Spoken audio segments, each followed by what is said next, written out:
남자의 연령대의 성공에 몇 가지 기준이 있다고 하는데요. 40대는 2차를 쏠 수 있다면 성공했다라고 이야기합니다.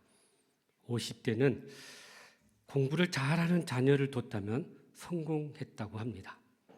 60대는 아직 돈을 벌고 있다면 성공한 인생이다라고 이야기한답니다. 70대는 아프지 않고 건강을 유지한다면 성공했다라고 이야기한답니다. 80대는 밥을 차려주는 아내가 있다면 성공했다라고 이야기합니다. 90대는 전화 오는 친구가 있다면 그건 성공했다라고 이야기한대요. 100세에는 아침에 눈을 뜨는 것조차도 그것이 성공했다라고 이야기한다고 합니다. 제가 그래서 하나 더 추가를 했습니다. 예수 믿고 기쁨으로 사는 것이 진짜 성공이다.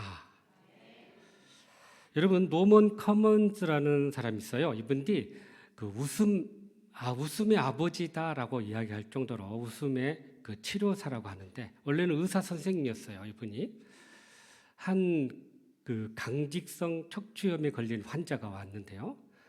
아무리 약을 써도 낫질 않는 거예요. 그래서 이분이 집에 돌아가서 그냥 모든 일에 웃어라, 한번 웃어봐라, 그렇게 제안을 해줬답니다. 한 3주 정도 그렇게 하다가 돌아왔는데 놀랍게도 그 병이 치유됐더라는 거예요. 그래서 이 웃음이 뭔가 힘이 있구나 하고는 그때부터 웃음을 이렇게 본격적으로 연구를 했답니다. 그랬더니 사람이 웃게 되면 이 엔돌핀이 펑펑펑 쏟아져 나와서 모든 균들을, 특히 암세포들을 죽인다는 거예요. 그러니까 웃음이 명약이다라고 이야기했다고 합니다. 여러분, 웃음은 이렇게 하나님이 우리에게 주신 최고의 선물이고 우리의 절망적인 삶 속에서 우리에게 효과적인 치료제가 바로 웃음이다는 거예요. 스트레스를 우리가 많이 받고 살아가는데 사실 이 스트레스를 이겨내는 것도 웃음이다라고 이야기하고 있습니다. 여러분, 그래서 마음이 건강한 사람은 잘 웃는다고 합니다. 명랑하게 소리 높여서 웃으면요, 수많은 세포가 활성화가 되어서 이로 인해서 혈액순환이 잘 되게 되고 또 좋은 혈액이 막 움직이면서 항균 작용을 한다는 거예요. 그래서 자연 치유 능력이 향상된다라고 이야기합니다. 그래서 여러분, 이렇게 보면요, 건강한 사람들은 늘 얼굴이 웃고 기뻐하는데 문제는 이렇게 우울증에 걸린 분들 보면 얼굴이 웃음기가 사라져 있어요. 그러니까 우리가 이것을 잘 봐야 돼요. 김창욱 교수가요, 자기가 여러 사람 부류들 앞에서 이렇게 강의를 했는데 제일 안 웃는 부류들 셋을 이야기하더래요. 하나는 우울증 환자들, 뭔 얘기를 해도 안 웃더래요. 두 번째는 중학생들 앞에서도 해보니까 안 웃더래요. 걔네들은 어떤 말 해도 안 웃더래요. 세 번째 부류가 있는데 사장님들 모아놓고 강의를 하는데 전혀 안 웃더래요. 그러니까 이제 좀 이렇게 사업을 하다 보면 여러 어려움들이 있어서 그런가 잘 웃질 않는데요. 그런데 여러분, 우리가 웃기만 해도 우리에게 이렇게 큰 건강이 주어지는데 이것이 우리에게만 유익된 게 아니라 주변 사람들에게도 그 유익이 이렇게 전달된다는 거예요. 그래서 성경은 항상 기뻐하라라고 우리에게 말씀하고 있는 거죠. 오늘 말씀은 하나님께서 아브라함과 사라에게 큰 웃음을 주신 사건이에요. 그동안 하나님께서 약속하신 그 약속의 아들, 언약의 아들을 드디어 주셨기 때문이죠. 이 기간이 무려 25년이나 걸렸던 거죠. 이제 모든 이 인간의 그런 생산 능력이 다 끊어진 이 상황 속에서 아브라함이 100세가 되었고 사라가 90세가 된 이 시점에 하나님께서 이들 사이에 귀한 아들을 허락해 주셨던 거죠. 그러니 희망이 없는 그들의 상황 속에서 아이가 생기니 얼마나 기쁘고 감격스러웠겠습니까? 그러므로 우리도 어떻게 하면 주님 안에서 기쁨으로 충만한 삶을 살 수 있을 것인지 오늘 또 주시는 말씀을 통해 주님의 음성을 듣고 그렇게 순종함으로 주님이 주시는 기쁨으로 충만하게 살아가는 저와 여러분 되시기를 주님의 이름으로 축복합니다. 먼저 1절과 2절 말씀을 같이 읽어볼까요? 시작. 여호와께서 말씀하신 대로 사라를 돌보셨고 여호와께서 말씀하신 대로 사라에게 행하셨으므로 사라가 임신하고 하나님이 말씀하신 시기가 되어 노년의 아브라함에게 아들을 낳으니 아멘. 여기 보면 세 가지 단어가 이렇게 우리가 눈에 들어오는데요. 우리가 주목해야 할 단어가 세 가지가 있어요. 하나는 말씀하신 대로라는 표현이에요. 이것이 두 번이나 반복이 됐습니다. 하나님께서 지금까지 아브라함에게 말씀하신 대로, 언약하신 대로, 약속하신 대로 이제 이루게 되었다라는 말씀이에요. 그러니까 하나님께서는 약속하시고 그것을 반드시 이루시는 분이라는 것을 오늘 이 말씀을 통해서 우리에게 말씀해 주고 있습니다. 하나님께서 처음 아브라함을 불렀을 때 창세기 12장에 보면 세 가지 약속을 주셨어요. 하나는 너로 큰 민족을 이루겠다. 두 번째는 너에게 이 땅을 주겠다. 세 번째는 그리고 너가 복이 되겠다라고 약속을 해요. 그런데 이 약속도 가만히 보니까 언제 이루어졌냐? 이 자녀를 통해서 그렇게 큰 민족을 이루겠다고 했을 때 이 하나님께서 주신 이 언약의 자손이 이삭인데 무려 25년이 흘렀다는 거예요. 그러니까 긴 시간 기다림이 있었다. 두 번째로 그들에게 지금 거주하고 있는 이 땅을 너와 내 자손에게 주시겠다라고 말씀하셨는데 이 땅을 차지하기까지는 또 오랜 시간이 걸렸던 거예요. 여러분, 이들이 이렇게 애굽으로 내려가 가지고 430년 동안 살았죠. 또 광야 40년 있었죠. 가나안 땅을 정복하는 그 기간이 7년이었어요. 그러니까 무려 477년이 걸리고 난 후에 이 땅을 자기가 차지하게 된 거예요. 오랜 시간이었죠. 또 하나님께서 아브라함에게 약속하셨던 말씀, 내가 복이 되겠다라고 이야기합니다. 여기서 말하는 복은 결국 그 후손인 예수 그리스도를 통해서 이 땅에 하나님의 구원의 은혜가 임하게 될 것임을 약속한 사건이에요. 그러니까 예수님이 이 땅에 오셔서 이 구원의 사건을 이루기까지 무려 2000년이 흘렀던 거죠. 그러면 이 약속이 이렇게 오랜 기간에 걸쳐서 진행되고 이루어졌다는 거죠. 그래서 이 언약 신앙의 가장 핵심은요, 오랜 시간 인내하면서 기다리면서 그것을 얻게 되는데 바로 하나님의 때와 하나님의 섭리 가운데 이루어진다는 거예요. 믿음의 성도들이 가는 길은 아무리 어렵고 힘들고 또 앞이 캄캄한다 할지라도 하나님의 약속을 굳게 붙잡고 나아갈 때 하나님의 때에 그것을 반드시 이루게 될 줄로 믿습니다. 우리가 두 번째로 주목해야 할 단어가 바로 돌보셨다라는 말이에요. 사라를 돌보셨다라고 표현하고 있어요. 이 단어의 원래 의미를 보니까 눈여겨보다, 방문하다 혹은 지명하다 그런 의미를 가지고 있어요. 아주 다양한 의미를 가지고 있는데 가장 기본적인 의미는 어떤 물체나 사람을 감독하고 관리하다 그런 의미를 가지고 있어요. 그러니까 사라의 삶을 하나님께서 관리하고 감독하셨다는 거예요. 이것을 예전에 있는 개역 성경에서는 권고하셨다라고 해석을 했어요. 그런데 우리가 읽은 지금 개역 개정 성경은 돌보셨다 이렇게 해석을 하고 있습니다. 다시 정리하면 이 말은 결국 무슨 말이냐? 하나님께서 오랫동안 기다리게 하셨던 이 약속이 이루어지도록 허락하셨다라는 말씀이에요. 여러분, 그러니까 이 말 안에는 하나님의 전능하심이 담겨져 있다는 거예요. 왜냐하면 이들이 벌써 나이가 100세가 되고 사라가 90세가 된 이 시점에 모든 인간적인 생산 능력이 다 끊어진 이 시점에 하나님께서 이 아이를 허락해 주셨다는 거예요.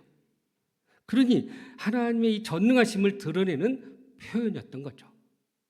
여러분, 기네스북에 이 세상에서 최고령 출산 나이가 남자가 92세였다는 거예요. 그러니까 92세도 생산 능력이 있다는 거네요. 그리고 여자는 59세에 출산할 수 있었다. 그러니까 59세까지 출산할 수 있었다는 기록이 남겨져 있어요. 그런데 어떤 여자분이 인공수정을 해가지고 출산한 나이가 있는데 이게 67세라고 합니다.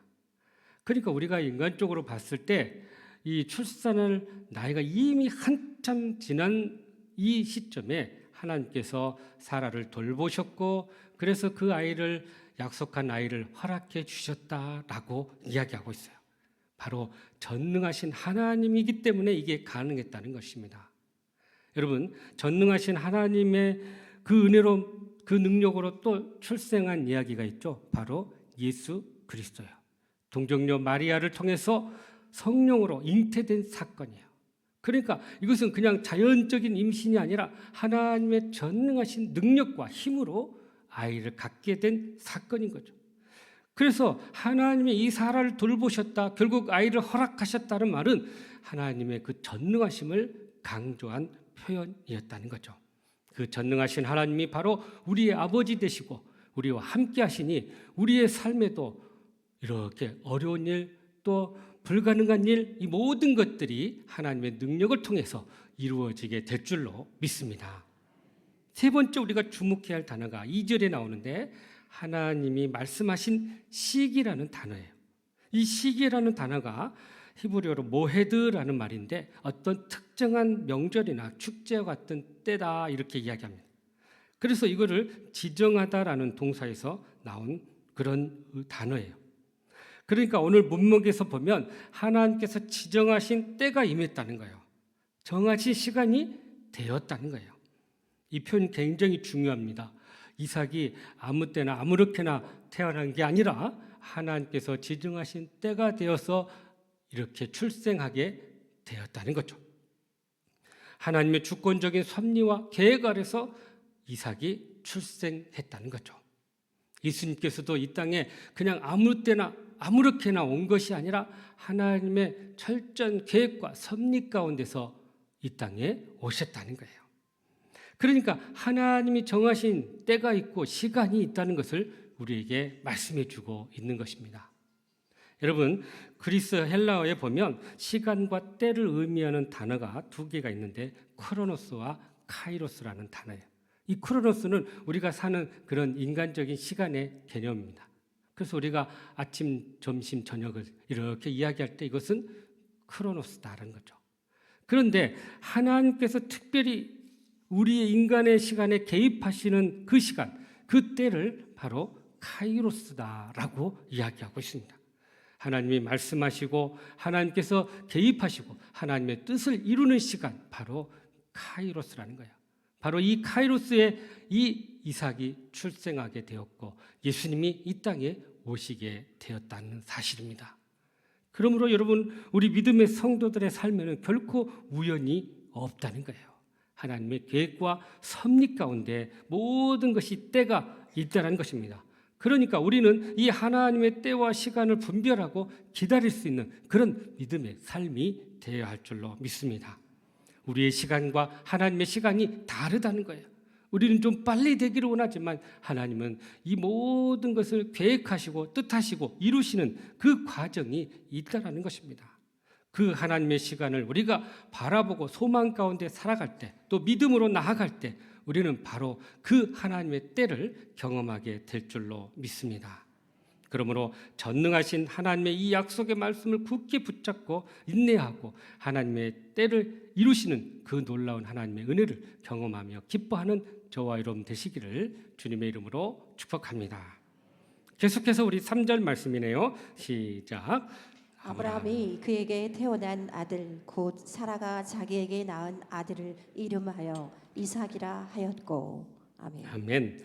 여기 낳은 아들의 이름을 이삭이다라고 불렀습니다. 그런데 이 이삭이라는 이름 이미 하나님께서 지어주셨어요. 아브라함에게 미리 알려주셨어요. 그게 창세기 17장 19절에 나오는데요. 한번 읽어볼까요? 시작. 하나님이 이르시되 아니라 내 아내 사라가 내게 아들을 낳으리니 너는 그 이름을 이삭이라 하라. 내가 그와 내 언약을 세우리니 그의 후손에게 영원한 언약이 되리라. 아멘. 여러분, 이 이삭이라는 이름 이즈하크라는 단어를 썼는데 이게 웃음이라는 의미를 가지고 있어요. 그러니까 하나님께서 이 이삭을 통해서 앞으로 이 아브라함의 가정에 웃음이 있을 것이다 하는 어떤 예언적인 의미의 이름을 주신 거예요. 사실 이삭이라는 이름을 이 부모들이 받았을 때는요, 그것을 믿지 않았어요. 그래서 성경에 보면 비웃었다라고 이야기합니다. 왜냐하면 그들이 나이가 많아서 아이를 가질 수 없는 그 상황에서 아이를 준다고 하니 속으로 비웃은 거예요. 그런데 하나님은 이들의 비웃음을 웃음으로 바꿔 주셨다는 것입니다. 사라도 하나님께서 이 말씀을 할 때 이것을 어떻게 받아들였는지 창세기 18장 12절에 나오는데요. 한번 보시죠. 시작. 사라가 속으로 웃고 이르되 내가 노쇠하였고 내 주인도 늙었으니 내게 무슨 즐거움이 있으리요. 아멘. 그러니까 사라도 하나님의 이 약속의 말씀을 처음 받을 때 이것을 비웃었어요. 아브라함도 그랬어요. 그러니까 이 비웃음의 의미는 뭐예요? 온전히 하나님의 말씀을 믿지 못한 거죠. 자기의 환경과 자기 형편을 보니 하나님의 이 말씀이 도저히 이루어질 수 없다고 생각했던 거죠. 그래서 비웃었던 거예요. 그런데 이들의 비웃음을 하나님은 놀랍게도 웃음으로 바꿔주셨던 거죠. 바로 하나님의 그 전능하심을 보여준 사건인 것입니다. 여러분, 그래서 우리가 하나님의 이 전능하심을 잊고 나아갈 때 진정으로 그 능력이 우리 가운데 임하게 될 줄로 믿습니다. 오늘 본문 6절을 다시 한번 읽어볼까요? 시작. 사라가 이르되 하나님이 나를 웃게 하시니 듣는 자가 다 나와 함께 웃으리로다. 아멘. 자, 처음에는 비웃었다가 이제 진짜 하나님께서 이삭을 주심으로 이제 이것이 웃음으로 바뀌게 된 거예요. 그런데 여러분, 여기서 우리가 눈여겨볼 때 사라가 이르되라는 이 표현이에요. 이 이르되라는 말을 원래 의미를 보니까 하나님을 찬양하다, 하나님을 찬양하다 이런 표현이에요. 사라가 찬양하되 그런 의미. 그러니까 이게 무슨 말이냐면 처음에는 이것이 나에게 어떻게 이런 일이 일어날까 하고 비웃었다가 이것이 진짜 일어나니까 그것에 대해서 놀라운 그 은혜를 경험하고 하나님을 찬양하되 이렇게 표현하고 있어요. 그 전능하심을 그의 입으로 그가 삶 속에서 경험하고 나면서 직접 고백하게 되었던 거죠. 지금 사라가 고백한 것은 이 90세의 아이를 낳은 그 하나님을 찬양하게 된 거예요. 그래서 그분이 나를 웃게 하셨다라고 고백하고 있는 것입니다. 사라 입장에서는 참으로 얼마나 감격스러운 일이 아닐 수가 없어요. 아이를 갖지 못해서 얼마나 조마조마하고 참 절망했던 시간이 하루 이틀이 아니었던 거예요. 심지어 자기의 첩을 이렇게 아브라함에게 줬다주고 아이들을 낳겠는데 그 첩이 자기를 괴롭게 하고 얼마나 힘들겠습니까? 그런 많은 어려움들을 겪고 나서 하나님께서 이 아이를 주시니 하나님이 나에게 웃게 하셨다. 하나님이 이 아이를 통해 나를 웃게 하셨다. 이렇게 고백하고 그 하나님을 찬양하게 되었던 것이죠. 여러분, 성경에 보면 하나님의 전능하심을 경험하고 많은 사람들이 찬양하며 고백한 이야기들이 나옵니다. 홍해를 건너서 이렇게 하나님의 구원의 역사를 경험했을 때 미리암이 그 하나님을 찬양한 이야기가 나옵니다. 또 한나가 아이를 갖지 못했을 때 하나님께서 그 태의 문을 열어주셨을 때 또 한나의 놀라운 찬양의 모습을 우리가 알게 돼요. 세례 요한을 가졌던 엘리사벳이 그랬고 또 예수님을 잉태했던 마리아도 그렇게 하나님을 찬양했습니다. 도저히 불가능한 일이 내 삶 가운데 이루어졌다. 그 하나님이 내 삶 가운데 이렇게 역사하셨다라고 그 하나님을 찬양하고 고백하고 간증하고 자랑하는 그런 삶을 우리에게 보여줬던 거죠.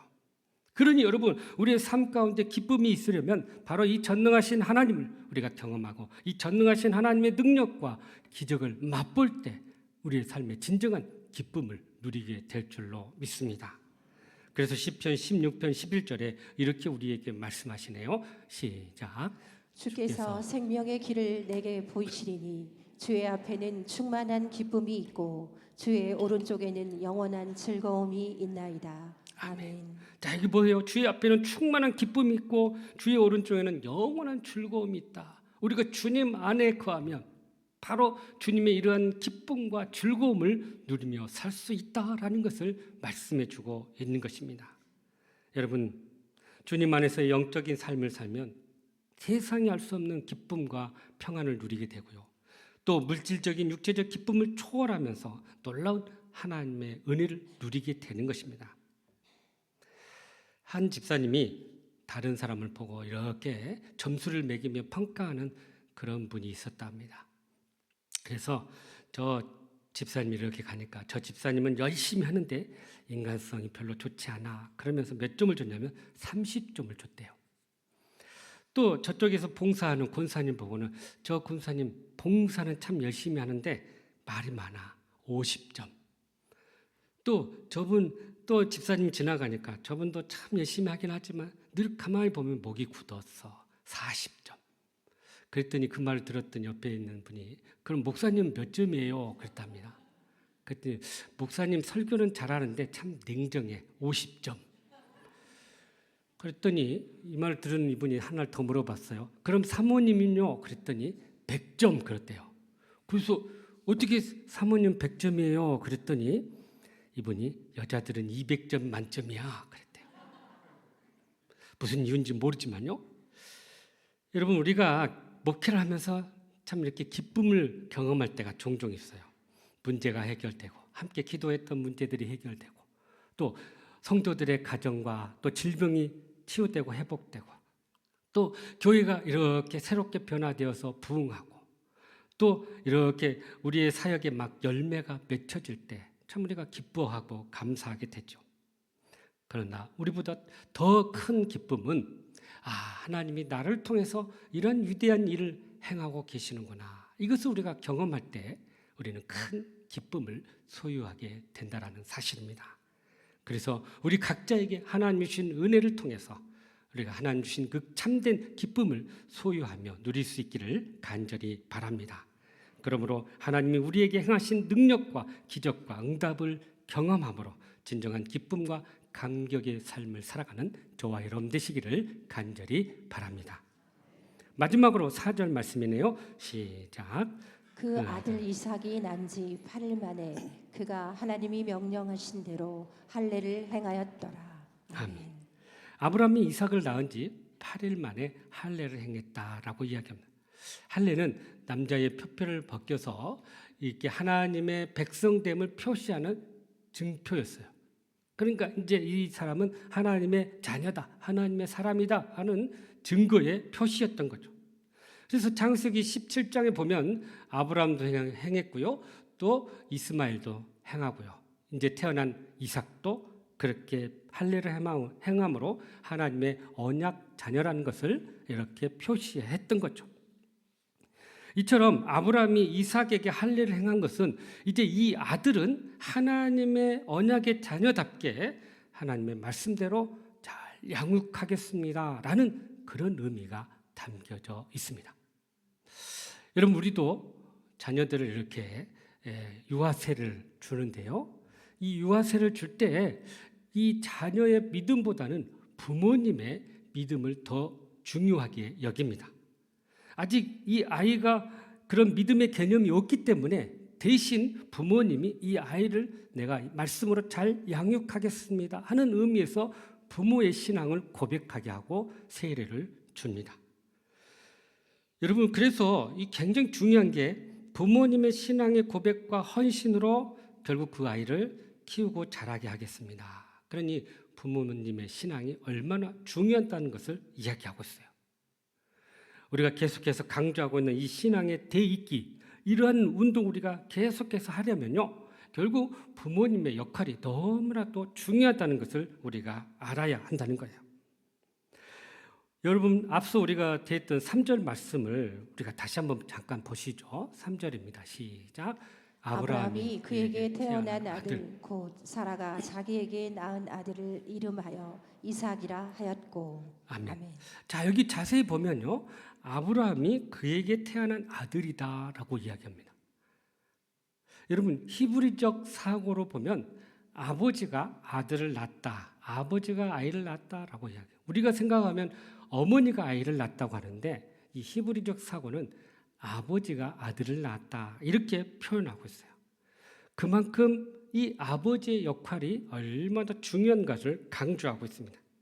그러니까 단순히 육체적으로 출생하게만 한 것이 아니라 이 아버지가 이 자녀가 태어나도록 그리고 자라도록 그리고 사회 일원이 되도록 모든 것에 책임이 주어진다는 거예요.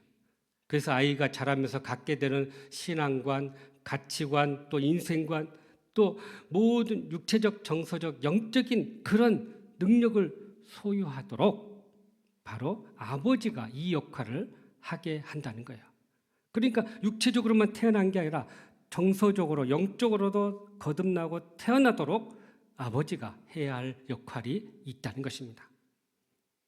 자녀의 영적인 성장에 아버지가 얼마나 중요한가를 많은 이제 연구 결과에도 나오는데요. 스위스에서 실시된 이 자료 수집 방법에 의하면 연구자들의 이 아버지의 역할이 얼마나 큰다는 것을 그 연구를 통해서 알게 됐어요. 예를 들면 이런 연구가 있었네요. 부모가 자녀들과 정기적으로 교회를 출석한 경우에 이 자녀가 나중에 커서 신앙생활하고 교회를 다닐 수 있는 확률을 봤더니 75%였다는 거예요. 상당히 높죠.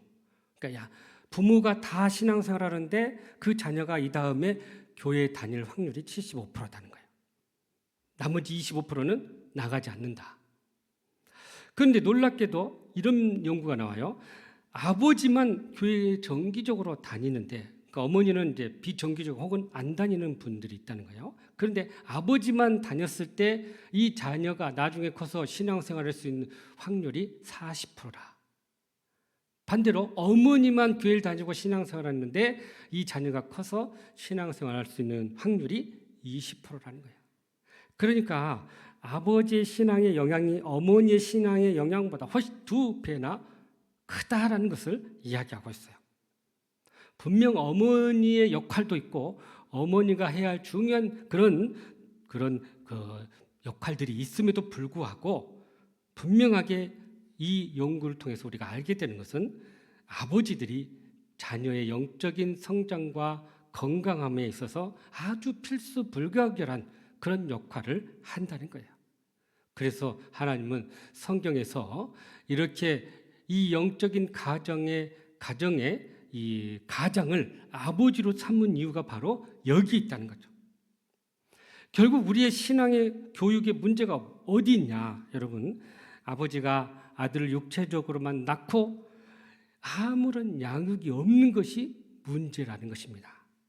바쁘다는 이유로, 또 생활 전선에서 막 분주하게 산다는 이유로 이 자녀들을 제대로 돌보지 못하면 이 자녀들이 영적으로 바로 서지 못하게 된다는 거예요. 그러니까 신앙관, 가치관, 또 이 세계관, 이것이 다 아버지를 통해서 형성되는데 이 관계가 형성되지 않으니까 결국은 이 자녀들이 믿음의 삶에서 멀어지게 되더라는 것입니다. 그래서 아버지가 가정에서의 제 역할을 해야만이 이 가정이 온전히 세워지고 이 자녀들이 바로 서게 된다는 것을 강조하고 있습니다. 그래서 한 가정 상담소에서 가정의 문제의 80%가 결국 아버지 문제였다라고 이야기하고 있어요. 그래서 이러한 아버지를 세우는 운동이 최근에 아주 활발하게 일어나고 있는데요. 그게 바로 아버지 학교입니다. 이 아버지 학교에서 슬로건으로 내놓는 이야기가 이건데요. 아버지가 살아야 가정이 산다. 아버지가 살아야 교회가 산다. 아버지가 살아야 나라가 산다라고 주장하고 있어요. 그러니까 저도 이 아버지 학교에서 훈련을 받고 3년 동안 이렇게 섬김이 훈련을 받게 됐는데, 그러니까 우리 아버지들이 가만히 보면 어느 날 사랑한 사람 만나가지고 결혼을 하고 아이가 생겼어요. 그런데 아버지가 갑자기 됐는데 아버지로서의 어떤 책임, 역할 이런 것들 사실 전혀 배우지 않고 준비 없이 아버지가 된 거예요. 그러니 아버지 역할을 제대로 할 수가 없는 거죠. 많은 경우에 그들이 이 아버지 역할을 누구를 모델로 삼냐? 자기의 아버지를 모델로 삼다는 거예요. 그러니까 과거의 가부장적인 그 아버지의 모습을 그대로 따라서 자기 아이에게 하니 이것이 얼마나 한계가 있겠습니까? 그런데 이 아버지 학교에서 아버지로서 가져야 할 바른 신앙관, 또 아버지로서의 사명, 아버지로서의 역할과 책임, 무엇보다도 영적인 가정으로서 아버지의 그 책임감을 훈련하니까, 집중적으로 그것을 훈련하니 이 훈련을 받은 아버지들이 참여하고 깨닫고 변화해서 정말 가정을 세우는 놀라운 모습을 보게 된 것이죠. 그들이 하는 한결같은 말이 이래요. 그동안 내가 아버지로서 헛살았습니다. 그러나 이제 제대로 아버지 역할을 하겠습니다. 이런 고백들을 하게 됩니다.